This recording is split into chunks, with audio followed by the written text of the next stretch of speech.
Um, um, Good evening, family. Good evening, everybody.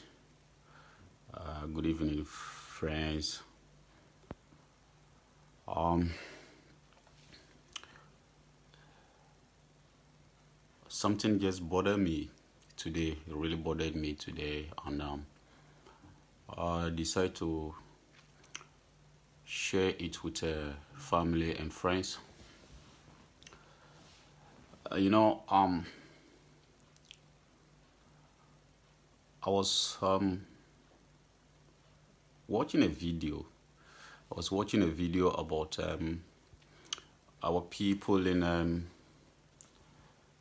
our brothers and sisters in Nigerians in Indonesia, I think, or Malaysia, and then they were demonstrating as to against the Malaysia or Indonesian authority brutality against them. And I also saw in Lebanon, I think, the way Ghanaians have been mistreated in Lebanon, how Ghanaians have been manhandled in Lebanon, and they are crying for government to come in and come to their aid. Yeah. And I wonder what is happening to us all over the world. Why are we being treated like that? But I come to the realization that we are our own problem.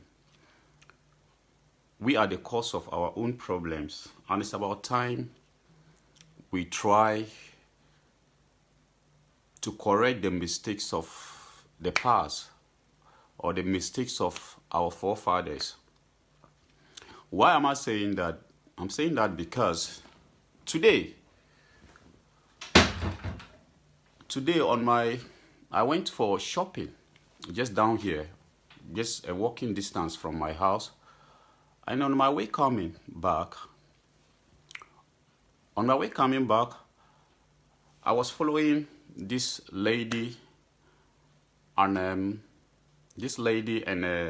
man walking together. So I was walking behind them, and they were kind of like talking about how, I'm not gonna mention the name, a certain tribe in Ghana.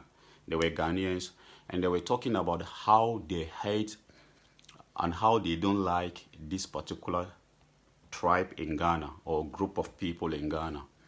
So I was kind of like, whoa, no wonder we are suffering all over the world, because this hatred, this anger that we have for each other, if we are not able to sort it out, then we will continue to suffer all over the world. Our people will continue to suffer everywhere they go in this world. Because the reality is that we are suffering not because we are weak, but we are suffering just because we are not united as a people. You see, one thing this generation of people have to realize is that just because your father or just because your great-grandparents had problem with my great-grandparents, it doesn't mean that me and you should also continue from where they left. In a nutshell, what I'm trying to say is that just because your father and my father were enemies, it doesn't mean me and you should be enemies as well. Because your father and my father, when they were enemies, it led them into slavery. It didn't take them anywhere. So why should me and you continue from that? When we know that it has no benefit, it's not going to benefit you, it's not going to benefit me. Because the reality is that if our ancestors or if our forefathers, if they were united, there is no way they could have been enslaved by Arabs or the Europeans. Never. But they were defeated purposely because of the disunity among them. And then we for some reason, for some reason, we continue from their legacy. We continue from where they left. And if we don't take time, Chinese are coming. They'll capitalize on our disunity, and we all know what the outcome is gonna be. So I think it's about time we, the new generation of Africans, correct the mistakes of our forefathers. As I said, they made a lot of mistakes. And the major one was the disunity among them. That was the only reason why they were able, the Europeans and the Arabs were able to conquer them. It was because of their disunity. They were never united to stand with each other. So in most cases, they compromised. Some of them compromised, and then their oppressors took advantage of that and then defeated them. And then they become weak, they conquered them, and then today we are suffering from that. So when I was coming and then I heard somebody talking about how he hates a particular tribe or a particular group of people in Ghana, I was kind of like, why? Why should it be so? Why should we always walking around showing hatred towards each other? Why can't we show love among ourselves, which will go a long way to benefit us?